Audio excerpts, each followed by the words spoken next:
আসার পর থেকেই তো আপনি নতুনত্ব দেখছেন।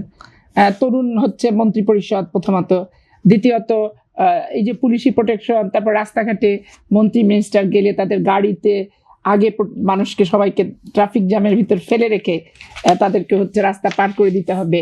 তো সেইখানে প্রধানমন্ত্রী, মহামান্য প্রধানমন্ত্রী নিজে নির্দেশ দিয়েছে যে কেউ হচ্ছে ওই জনগণকে দুর্ভোগ দিয়ে আমাদের গাড়ি আগে পার করার কোনো প্রয়োজন নাই।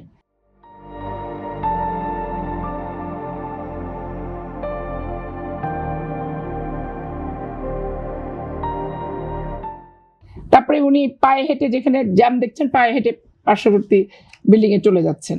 তারপরে সকাল 9টায়, এটাই তো হওয়ার কথা ছিল রাজনীতিতে এটা হওয়ার কথা ছিল, বর্ধিত কোনো কিন্তু উপহার না, এটা তো কথা ছিল, কিন্তু কথা কোনো সরকার প্রধান তো আর হেঁটে যায়নি। ওই জিয়া রহমান হাঁটছে আর তারেক রহমান হাঁটলো।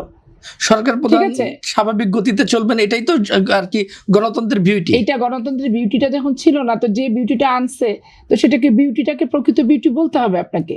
আমি আনি নাই, আমাকে যদি বিউটিটা জোর করে লাগাই দেন, আর যিনি বিউটি আনছেন তাকে যদি বলেন যে এটাই গণতন্ত্রের তো গণতন্ত্রের প্রকৃত রূপটা যে আনবে তাকে সেই ক্রেডিটটা তো দিতে হবে, সেই প্রশংসাটা করার বাংলাদেশি মানুষের অন্তরে তো আনতে হবে, রাখতে হবে, প্রকাশভঙ্গিমার ভিতরে আনতে হবে।